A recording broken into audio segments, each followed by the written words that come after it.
Welcome to Middle Class Matters. Business news in English from Dr. CMA ALAGESAN. The world's largest democracy is collapsing before our eyes.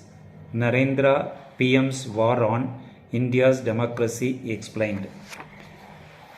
Zach Beecham is a senior correspondent at Vox, where he covers ideology and challenges to democracy, both at home and abroad. Before coming to Vox in 2014, he edited TP Ideas, a section of Think Progress devoted to the ideas of shaping our political world. This week, President Joe Biden will host Indian Prime Minister Narendra for a state dinner, only the third foreign leader to receive such an honor at the Biden White House, the other two being the presidents of France and South Korea. They have a lot to talk about. A White House statement on the meeting has a long list of discussion topics, including climate change and security in the Indo-Pacific region. Read Countering China. But there is a word missing from the agenda that is arguably the most important of all: democracy. Since Narendra took office in 2014 and especially after winning re-election in 2019, he has systematically taken a hammer to the core institutions of Indian democracy. The Prime Minister's government has undermined the independence of the Elections Supervision Authority, manipulated judges into ruling in his favor, used law enforcement against his enemies, and increased its control over the Indian press. The Prime Minister's anti-democratic behavior has accelerated over time. In the past year alone, Narendra's government has 1. Expelled the leader of opposition party, Rahul Gandhi, from parliament after he was sentenced to 2 years of prison for allegedly defaming the Prime Minister with a joke. 2. Taken over one of the few remaining independent television stations through a crooked billionaire alley. 3. Created an official panel empowered to take down social media posts critical of the government. 4. Sent tax officials to raid the BBC's offices in New Delhi and Mumbai, a move widely seen as retaliation for a democracy critical of Narendra. Being in power has become self-reinforcing for Narendra. His Bharatiya Janata Party BJP has used its electoral dominance to silence critics and stack the electoral deck against his opponents, making the upcoming 2024 parliamentary election a significant uphill climb for other parties. That vote is shaping up to be critical for India's democratic future. With every major election loss, the window might be closing for the opposition, warns Pavitra Suryanarayanan, a political scientist at the London School of Economics. This assault on democracy is a deeply ideological project. The BJP is the electoral offshoot of the Rashtriya Swayamsevak Sangh RSS, a radical Hindu nationalistic organization to which Narendra has belonged since he was 8 years old. Christophe Jafferlat, a leading India scholar at France Sciences PO, told me that its ideology amounts to an Indian version of fascism. You would think that a pseudo-fascist assault on democracy in the world's largest country by population would merit an international outcry, certainly as much as the attention given to other prominent democratic backsliders like Hungary.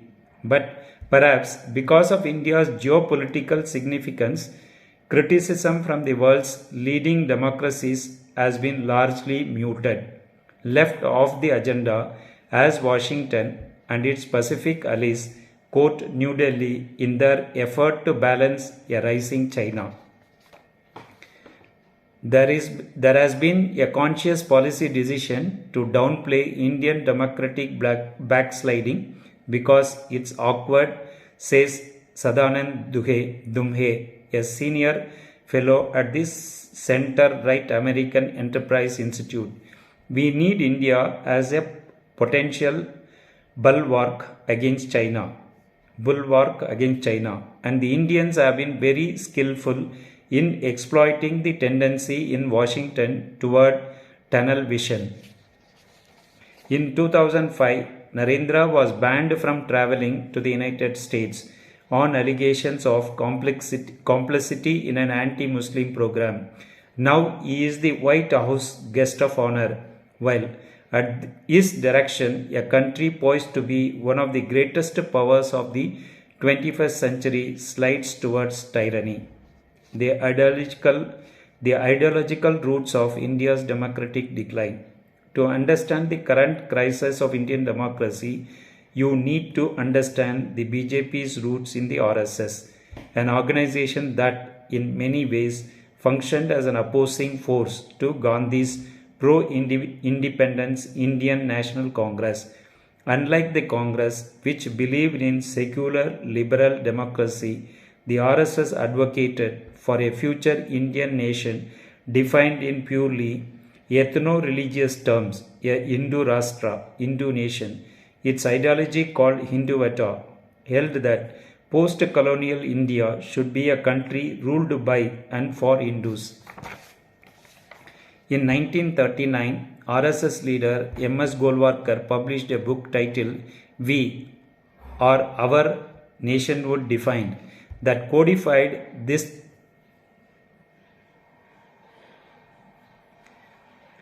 thinking in especially stark terms.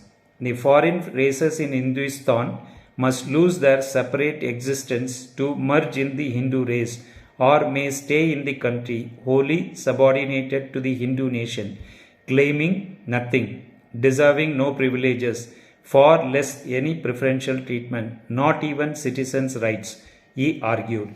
In another passage of We, a book one contemporary observer referred to as the RSS Bible, Golwalkar explicitly praises the Nazi treatment of Jews as a model.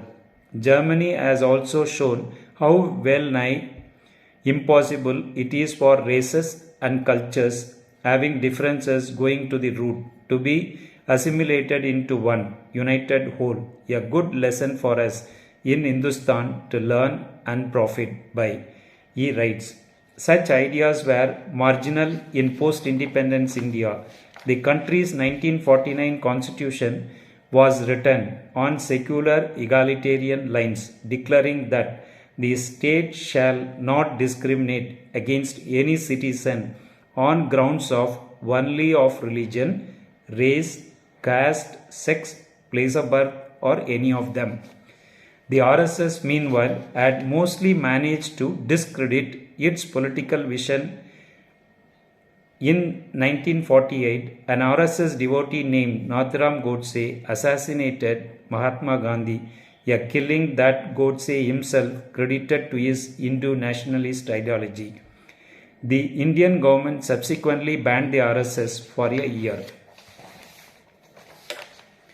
Even after the RSS returned from the shadows, the Congress party and its secular ideology remained dominant until 1977. Congress won every Indian election. The RSS political arm, called the BJS, never reached 10% of the national popular vote. The rise of the BJP explained. The BJP, founded in 1980 as a second attempt at an RSS electoral wing, initially found success by campaigning in the mid to late 1980s for the demolition of a mosque in the city of Ayodhya, one located on a site that many Hindus believed to be the birthplace of the Hindu holy figure Rama, the seventh avatar of the god Vishnu. The issue BJP leadership believed could be used to inflame politically useful Hindu nationalist sentiment by making it seem as if the current Indian system prioritized the interest of the Muslim minority over the Hindu majority. This divisive campaign worked. In the 1984 election, the BJP won 2 seats in parliament. In 1989, it won 85 out of the total of 543. But when the BJP managed to form its first ever coalition government in 1998, it ruled in a relatively moderate fashion. This perhaps surprising result, according to Brown University's Antutosh Varshani, reflected that was thought at that time to be an iron law of Indian politics, that no matter which party was in power, it would have to moderate its ideological agenda. There were two reasons, according to Varshne, for this so-called persistent centralism. First, India is staggeringly diverse. It has 22 official languages, 705 officially recognized ethnic groups, 6 large religious minorities, and a complex caste system that divides the population into thousands of different groups. Putting together a winning coalition in such a deeply divided society seemed to be necessarily require compromise. Please like the video, subscribe to the channel, please share to your friends. Thanks for watching.